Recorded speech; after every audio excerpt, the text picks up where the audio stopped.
नमस्कार, India voice देख रहे हैं आप और मैं हूं आपके साथ शिवम दुबे। वक्त हो चला है रिपोर्टर लाइव का, जहां दिन भर की तमाम बड़ी खबरों की जानकारी देंगे हमारे संवाददाता ग्राउंड जीरो से। मगर सबसे पहले हम बात करेंगे दिल्ली की, जहां दिल्ली में शराब घोटाले केस में मनीष सिसोदिया की न्यायिक हिरासत बढ़ा दी गई है। इस खबर पर ज्यादा जानकारी दे रहे हैं हमारे संवाददाता अजीत कुमार। राजधानी दिल्ली में कथित तौर पर शराब घोटाले के मामले में आम आदमी पार्टी की मुश्किलें फिलहाल थमती हुई नजर नहीं आ रही है।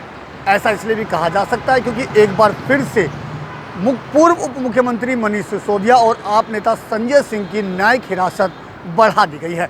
दरअसल आज राउस रेवेन्यू कोर्ट में इसको लेकर के पेशी थी, क्योंकि पूर्व उप मुख्यमंत्री मनीष सिसोदिया और संजय सिंह की आज न्यायिक हिरासत खत्म हो रही थी, जिसको लेकर के राउस रेवेन्यू कोर्ट में पेशी हुई और सुनवाई के दौरान फिर उनकी जो न्यायिक हिरासत है वो बढ़ा दी गई। फिलहाल मिली जानकारी के अनुसार पूर्व उप मुख्यमंत्री मनीष सिसोदिया और आप नेता संजय सिंह को अब 6 अप्रैल तक की न्यायिक हिरासत बढ़ा दी गई है। आपको बता दें कि इसी मामले में दिल्ली के मुख्यमंत्री अरविंद केजरीवाल भी जांच की आंच में आए हुए हैं और ईडी ने अब तक उन्हें 9 समन भेज चुकी है। हालांकि 9वें समन की जो तारीख है वो 21 मार्च है, जिसमें मुख्यमंत्री अरविंद केजरीवाल को ईडी के दफ्तर में पेश होना है। हालांकि अगर बात करें तो अभी तक मुख्यमंत्री अरविंद केजरीवाल पिछले 8 नोटिस का जवाब देते हुए हर बार इन्हें गैरकानूनी बताते रहे हैं। लेकिन जिस तरीके से 2 नेता पहले से ही जेल में बंद हैं और लगातार उनकी न्यायिक हिरासत बढ़ती जा रही है, वो साफ तौर पर ये दर्शाता है कि फिलहाल आम आदमी पार्टी की मुश्किलें थमती हुई नजर नहीं आ रही है। Ajit Kumar, India Voice, Delhi. तो वहीं सुप्रीम कोर्ट ने बाबा रामदेव को नोटिस भेजा है, लेकिन क्यों? इस खबर पर ज्यादा जानकारी दे रहे हैं हमारे संवाददाता अजीत कुमार। मंगलवार को सुप्रीम कोर्ट में सुनवाई के दौरान पतंजलि के प्रबंध निदेशक आचार्य बालकृष्ण और से संस्थापक बाबा रामदेव के खिलाफ सख्त रवैया अपनाते हुए अवमानना का कारण बताओ नोटिस जारी किया है और इसमें 2 सप्ताह का समय दिया है। दरअसल ये पूरा मामला पतंजलि आयुर्वेद के भ्रामक विज्ञापन से जुड़ा हुआ है, जिसमें सुनवाई के दौरान सख्त टिप्पणी करते हुए सुप्रीम कोर्ट ने कहा कि जब उन्हें भ्रामक विज्ञापन को लेकर के आश्वासन दिया गया था तो उसके बावजूद भी विज्ञापन जारी रखा गया और उसका जवाब मांगा गया था तो जवाब भी कोर्ट में दाखिल नहीं किया गया, जिसको लेकर के सुप्रीम कोर्ट ने सख्त नाराजगी जताई और विशेष रूप से 2 सप्ताह का समय दिया और अवमानना का कारण बताओ नोटिस भी जारी किया है। साथ ही इस दौरान सुप्रीम कोर्ट ने प्रत्यक्ष रूप से बाबा रामदेव को पेश होने को भी कहा है। यानी कि साफ कहा जा सकता है कि पतंजलि आयुर्वेद के भ्रामक विज्ञापन के मामले में बाबा रामदेव और आचार्य बालकृष्ण की जो मुश्किलें हैं वो फिलहाल थमती हुई नज़र नहीं आ रही है। अब ऐसे में देखना ये होगा कि जिस तरीके से सुप्रीम कोर्ट ने व्यक्तिगत रूप से बाबा रामदेव को पेश होने को कहा है, तो 2 सप्ताह बाद क्या वो व्यक्तिगत रूप से पेश होते हैं, और अगर इस बार भी पेश नहीं होते हैं तो निश्चित तौर पर कोर्ट उनके खिलाफ आगे की विधिक कार्रवाई करने के लिए भी बाध्य हो सकता है। Ajit Kumar, India Voice, Delhi. मुलायम सिंह यादव की छोटी बहू अपर्णा यादव ने मुख्यमंत्री योगी आदित्यनाथ से मुलाकात की है। इस खबर पर ज्यादा जानकारी दे रहे हमारे संवाददाता किशन मोहित मिश्रा। लोकसभा चुनाव की तारीखों के ऐलान के बाद जो पार्टी के नेता हैं वो अपने हाईकमान और अपने मुख्यमंत्री से लगातार मुलाकात कर रहे हैं। आपको बता दें कि मुलायम सिंह यादव की बहू अपर्णा यादव, उन्होंने उत्तर प्रदेश के मुख्यमंत्री योगी आदित्यनाथ से मुलाकात की है। इस मुलाकात के बाद सियासी गलियारों पर चर्चा का विषय बना हुआ है मुलाकात। कयास ये भी लगाया जा रहा है कि जो मुलायम सिंह यादव की जो बहू हैं अपर्णा यादव, वो मैनपुरी से जो है लोकसभा प्रत्याशी भी बनाई जा सकती हैं। लेकिन देखने वाली बात यह होगी कि भारतीय जनता पार्टी उनको प्रत्याशी बनाती है या नहीं। लेकिन जिस तरीके से उन्होंने उत्तर प्रदेश के मुख्यमंत्री योगी आदित्यनाथ से मुलाकात की है, उसके बाद लगातार जो है चर्चा का विषय बना हुआ है कि कहीं ना कहीं भारतीय जनता पार्टी अपर्णा यादव को मैनपुरी लोकसभा सीट से प्रत्याशी बना सकती है। तो अगर वही बात करें डिम्पल यादव की, तो डिम्पल यादव ने इस मुलाकात को लेकर साफ किया है। उन्होंने कहा है कि जो पार्टी के नेता हैं वो अपने वरिष्ठ नेता से, अपने पार्टी के पदाधिकारियों से लगातार मुलाकात करते रहते हैं और ऐसी अभी कोई चर्चा हमारे सामने नहीं हुई है, ना ऐसी अभी हम लोगों के बीच कोई बात हुई है कि हम कह सकें कि अपर्णा यादव जो है भारतीय जनता पार्टी की तरफ से मैनपुरी लोकसभा सीट से चुनाव लड़ेंगी। अब देखने वाली बात यह होगी भारतीय जनता पार्टी उनको प्रत्याशी बनाती है या नहीं। कैमरा पर्सन रमशंकर यादव के साथ Krishna Mohan Mishra, India voice TV. तो वहीं समाजवादी पार्टी के राष्ट्रीय अध्यक्ष अखिलेश यादव ने प्रेस कॉन्फ्रेंस की है। क्या कुछ कहा है प्रेस कॉन्फ्रेंस में, बता रहे हमारे संवाददाता आशिफ बेग। सपा सुप्रीमो अखिलेश यादव ने आज लोकसभा चुनाव के मद्देनजर व्यापारी प्रकोष्ठ के पदाधिकारी और नेताओं के साथ अहम बैठक किया। बैठक में अखिलेश यादव ने व्यापारियों से लोकसभा चुनाव में समर्थन मांगा और उनसे रायशुमारी भी किया। बता दें कि सपा सुप्रीमो अखिलेश यादव ने व्यापारी प्रकोष्ठ के नेताओं के साथ बैठक कर प्रेस कॉन्फ्रेंस किया, जिसमें सपा सुप्रीमो ने बीजेपी पर बड़ा हमला बोला। कहा कि आज व्यापारी वर्ग पूरी तरह से त्रस्त हो चुका है। व्यापारियों को आयकर छापे मरवाकर उनका बिजनेस चौपट करने का काम बीजेपी कर रही है। वहीं दूसरी तरफ सपा सुप्रीमो अखिलेश यादव ने इलेक्टोरल बॉन्ड को लेकर भी बड़ा हमला बोला। कहा कि ईडी और सीबीआई के जरिए छापे मरवा कर बीजेपी चुनावी बॉन्ड इकट्ठा कर रही है। वहीं सपा सुप्रीमो अखिलेश यादव ने सुब्रत पाठक के वायरल वीडियो पर कहा कि यह एक सांसद की बात नहीं है। इंडिया गठबंधन से सुब्रत पाठक जैसे प्रत्याशी पूरी तरह से घबरा गए हैं। सपा सुप्रीमो अखिलेश यादव ने राज्यसभा चुनाव के दौरान हुई क्रॉस वोटिंग मामले में भी बड़ा खुलासा किया। कहा कि उनके कुछ विधायक कार्रवाई की डर से क्रॉस वोटिंग कर दिए तो उन्होंने जेल में बंद पूर्व कैबिनेट मंत्री गायत्री प्रसाद प्रजापति की पत्नी विधायक महाराजी देवी के बारे में भी यह खुलासा किया कि उन पर क्रॉस वोटिंग का दबाव बनाया जा रहा था, लेकिन वह सच्ची समाजवादी विधायक हैं और उन्होंने साफ तौर पर मुख्यमंत्री को भी क्रॉस वोटिंग करने से मना कर दिया था। वहीं सपा प्रत्याशियों की लिस्ट के बारे में अखिलेश यादव ने कहा कि बीजेपी लिस्ट जारी करे, वह लिस्ट जारी करने में कोई देरी नहीं करेंगे। वहीं अखिलेश यादव ने यह भी कहा कि घोसी और जौनपुर सीट पर जिताऊ प्रत्याशी लड़ाया जाएगा और साथ ही साथ बीजेपी सांसद वरुण गांधी के पार्टी से चुनाव लड़ने के सवाल पर उन्होंने दो टूक कहा कि इसका फैसला वह संगठन के लोगों से विचार विमर्श करने के बाद ही लेंगे। फिलहाल सपा सुप्रीमो अखिलेश यादव लगातार अपने प्रत्याशियों को जिताने के लिए बैठक कर रहे हैं और मंथन कर रहे हैं। फिलहाल जिस तरह से अखिलेश यादव लगातार दावा कर रहे हैं कि इंडिया गठबंधन यूपी की 80 सीटों पर जीत का परचम लहराएगी, अब देखने वाली बात यह होगी कि जिस तरह से अखिलेश यादव व्यापारी यादव मुस्लिम और अगड़ा पिछड़ा वोटों को साधने के लिए एड़ी चोटी का जोर लगा रहे हैं, ऐसे में रिजल्ट क्या रहता है। कैमरा पर्सन रमाशंकर यादव के साथ Asif Baig, India Voice, Lucknow. Bharatiya Janata party ने उत्तराखंड में अपने चुनावी कार्यालयों को खोलने की दिशा में बड़ा कदम बढ़ाया हुआ है। इस खबर पर ज्यादा जानकारी दे रहे हैं हमारे संवाददाता अभय कैंतुरा। लोकसभा चुनाव को देखते हुए बीजेपी ने अपने चुनाव कंट्रोल को और व्यापक रूप से मैक्सिमम तक पहुंचाने का काम यहाँ पर कर दिया है।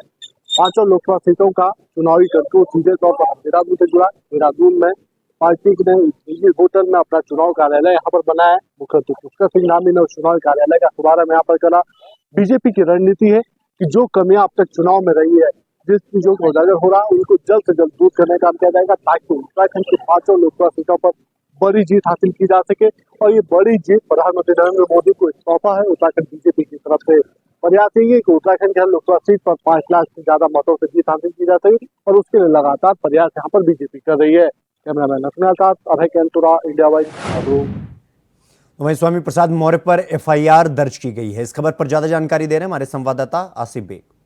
अपने चरित्रों को लेकर विवादों के घेरे में रहने वाले स्वामी प्रसाद मौर्य की मुश्किलें और भी बढ़ गई हैं। मां देवी लक्ष्मी पर आपत्तिजनक टिप्पणी मामले में कोर्ट के आदेश पर वजीरगंज थाने की पुलिस ने मुकदमा दर्ज कर तफ्तीश शुरू कर दी है। माना जा रहा है कि जल्द ही वजीरगंज थाने की पुलिस स्वामी प्रसाद मौर्य से पूछताछ करेगी।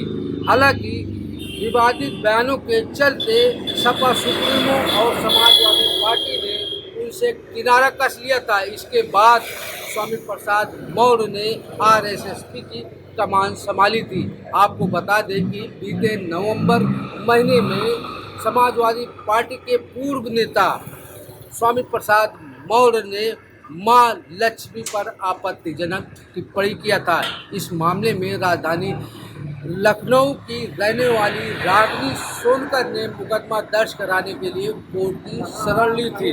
कोर्ट ने मामले को गंभीरता से लेते हुए वजीरगंज थाने को मुकदमा दर्ज कर 7 दिनों के भीतर एफआईआर कॉपी पेश करने का निर्देश दिया था।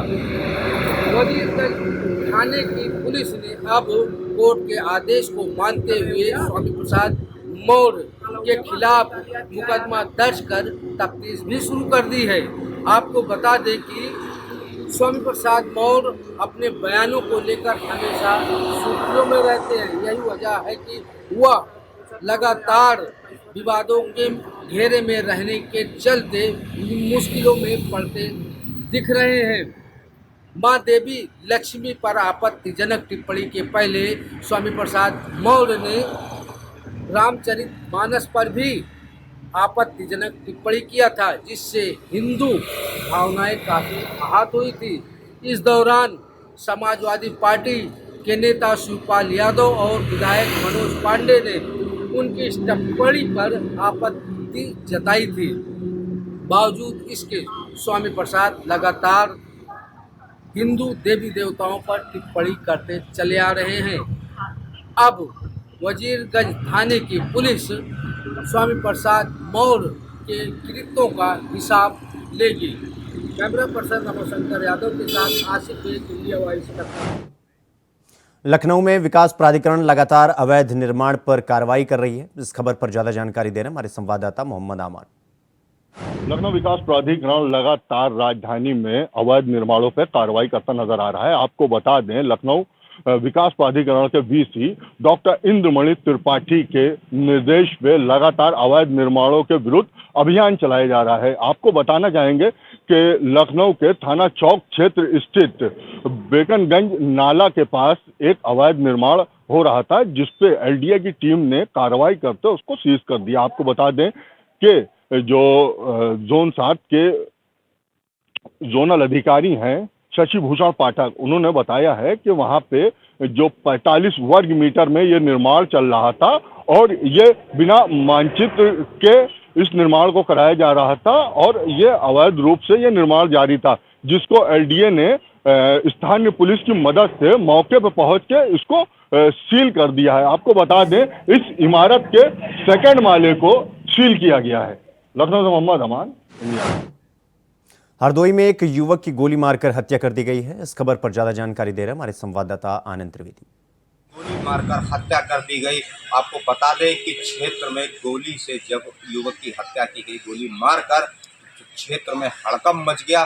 पूरा मामला हरदोई के अतरौली थाना क्षेत्र का है, जहां पर युवक अपने घर से लगभग 300 मीटर दूरी पर सो रहा था एक दुकान में, वहीं पर उसकी गोली मारकर हत्या कर दी गई है। हालांकि जब इस सूचना पर लोगों ने देखा जाके वहां पे, तो पुलिस को सूचना दी, पुलिस मौके पर पहुंची है। और आपको बता दें, जब घटना की जानकारी पुलिस अधीक्षक केशव चंद्र गोस्वामी को दी गई तो वो भी मौके पर पहुंचे हैं। मौके पर फॉरेंसिक टीम साक्ष्य जुटाने पे लगी हुई है। आपको बता दें कि घटना स्थल पर एक 312 बोर का खोखा भी मिला हुआ है, जो कि इससे प्रचलित होता है कि 312 बोर के तमंचे से उसकी हत्या की गई है, जो कि एक उसके गोली सीने में लगी है और एक उसके गोली पेट में लगी है। हालांकि पुलिस पूरे मामले में जांच पड़ताल कर रही है। अब ये देखना ये होगा कि पुलिस किसने हत्या की है इन लोगों की और पुलिस किसको अरेस्ट करती है। हालांकि पुलिस ने 2 लोगों को अभी हिरासत में लिया है। 2 लोग के नामजद तहरीर दी गई है, पुलिस ने उनको हिरासत में ले लिया है। अब देखना ये होगा क्या उन्हीं लोगों ने हत्या की है या इसमें कोई और शामिल है।